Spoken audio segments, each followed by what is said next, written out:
And lesson 4 is also self-inquiry, but it's a different kind of self-inquiry. It is self-inquiry that is going to show you that not only are you formless, but that everything else is also. How many times have you begun to experience the peace of who you really are? And then something or someone in our lives seems to trigger a big reaction inside. And it's really, lesson 4 is aimed at coming to a place where we can live from total peace and equanimity no matter what is going on in our world around us, what is going on in our body, our lives, our finances. It doesn't mean that we're cold or distant or avoiding anything. It just means that we're responding from what is true, and we'll have maximum power then and ability to change anything that needs to be changed or to respond from the awakened place. So, lesson 4 is about the final duality. There are so many of them in the mind, hot and cold, lack and abundance, and rich and poor, right and wrong, all of those things. But the one that is fundamental is what we're going to look at today. That is the idea that there is such a thing as form and formlessness, that those are two different things. Of course, they always really do appear to be. Or we could say creator and created are two different things according to our mind. And manifest and unmanifest, God and Godhead, whatever way you want to phrase it. I'm just going to go with form and formless in this lesson because it's easier for me. But they all point to the same thing, this final sense of separation. And not only final, but also the first. First, before we even thought we were a separate being, which we looked at last month in lesson 3. Before even that, before I think I'm a separate being, I will have this idea inside my consciousness that forms can arise out of the formlessness. That they are two things. That creation is an actual event that is happening, and forms are arising out of formlessness, and that they exist, these forms, independently of their source. I'm going to look at this in great detail today. I'm going to practice also, because when we transcend this final duality, it doesn't matter where we are, whether we're in our meditation seat or in the airport, in the middle of the city, whether we're in a monastery or in the office at work, whether the kids are fighting, whether we're having an argument, whether we seem to be lacking something, or there's a lot of fear, we will still feel the same equanimity that comes from a deep recognition that everything we perceive with our senses, everything that we experience, everything we think about, is actually this formless silence, consciousness, presence in disguise. And that no thing really exists, no form really exists independently of its source, the formlessness. And that actually, ultimately, form and formless are the same thing appearing. If we look at it with our senses, it looks like a form. If we look at it without our senses and our self-inquiry, it looks formless. But they cannot really be separated into two. And this effectively quiets the mind completely, because the mind begins to realize that what I think is out here, the world that I think is out here, is actually in here. All the concepts, the names and the labels are inside me, my mind. And what's out here is just myself. And in all its various disguises, just the consciousness, just the presence. Or another way to say it is that there's only you, and there only ever has been. If formlessness can't even divide itself into form and formlessness, then the objects that we think we're seeing and being triggered by are not at all what they look like. So it's worth putting the time in and the consistent practice. And we're going to look at how to do that today.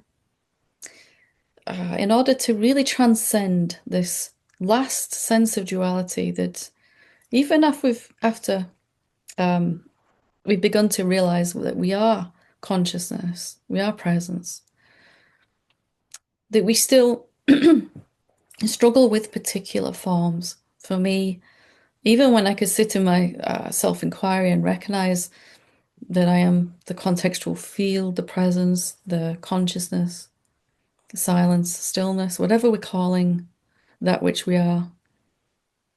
The very next thing that would happen after my self-inquiry had finished, I'd seem to have a problem, many problems actually, with another being or another thing, either another tangible thing that seemed to be out there, such as money, or subtle things like time and never seemed to have enough time or energy. Subtle objects in here seem to be having a problem with fear or shame or a thought or 10,000 thoughts. So lesson 4 gives us an experiential way to actually come to realize the emptiness, the formlessness in all forms. That there is never, in fact, two. Because it's not really money or time or fear that I'm troubled by. What I'm really troubled by is the sense that they are separate to me, the consciousness, the presence. If I can experience everything, every form, as the sages do, and that there is no trigger possible, the nervous system has totally relaxed because it's got the message that there's nothing out there that can hurt me. Nothing in here that can hurt me either. Total peace, total equanimity is what we get from lesson 4. And even more than this, a deep and rich and full sense of intimacy with all life, a sense of love, and even for those beings that we would not want to spend time around. Just because we're awakened doesn't mean we automatically want to be with every human being. We'll still have our preferences. But that there's no suffering going on inside us and no suffering possible for us anymore. Whatever we look at, wherever our body goes, whatever we experience, whatever we seem to be doing, there'll still be the same total equanimity, peace that is not disturbable ever. So how do we make this shift experientially to knowing and living from that place where we recognize the insubstantiality of all forms? Or that they're simply myself, the formlessness in disguise. Well, it's a shift of focus as always. And lesson 4 really is a very direct way. We simply intend, first of all, to come to experience everything as it really is. And not what we think about it. So we can experience in two ways. The first is we experience what we think about everything that's going on. And we know what that's like. We are constantly triggered, constantly pulled around by what the mind is thinking about. Or we can actually experience what everything is. In which case, we'll experience everything with a deep sense of peace inside, contentment, and a recognition inside that it is only the same consciousness, no matter what it looks like or feels like. So this is a total up level in our awakening. We are going to practice method 4, lesson 4, same thing, self-inquiry. And all we're doing is we're making a shift. Instead of experiencing what we think about something, we're going to actually ask what it really is with deep curiosity. So all of us have people, situations, things in our life that seem to be problematic right now.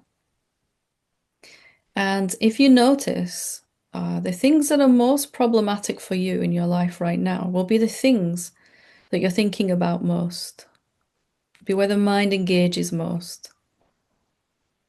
And we have this idea that if I think about something long enough, that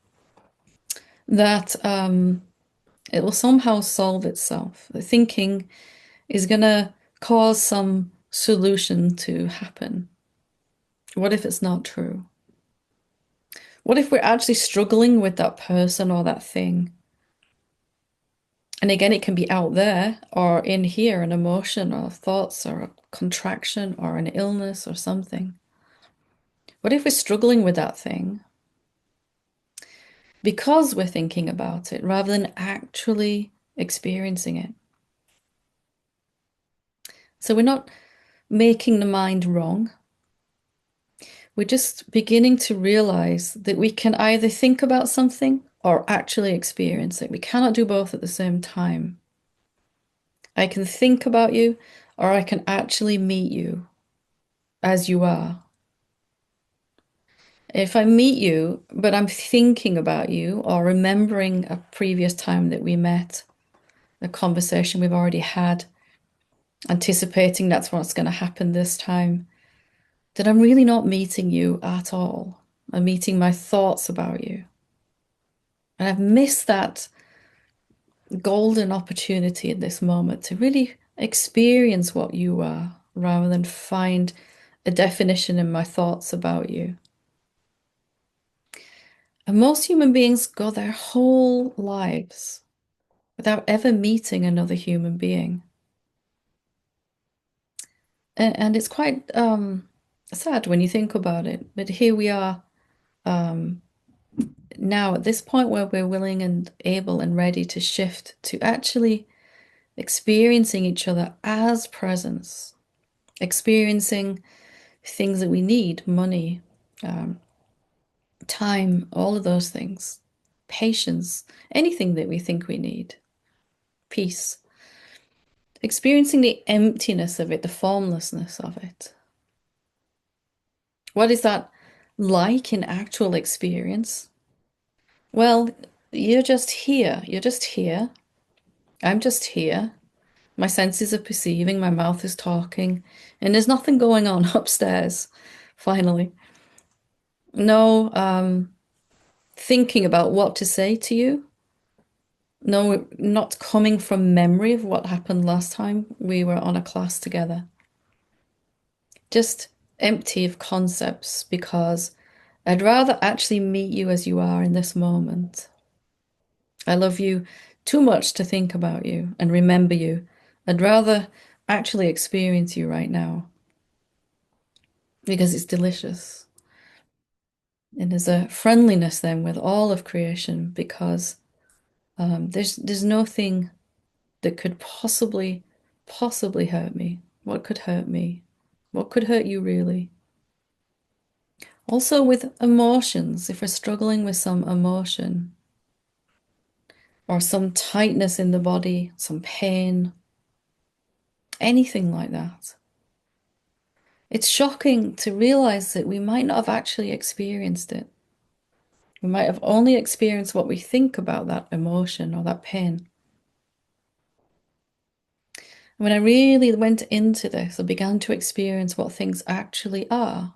Because everything still looks the same through the senses. If you were sitting in this room here with me, you'd see the exact same appearance of objects as I do. Nothing's changed there. But there's nothing that can be triggered and stimulated inside, no fight or flight response, because there's a complete seeing of what everything is over and over again. And all I've done is what we're going to do today.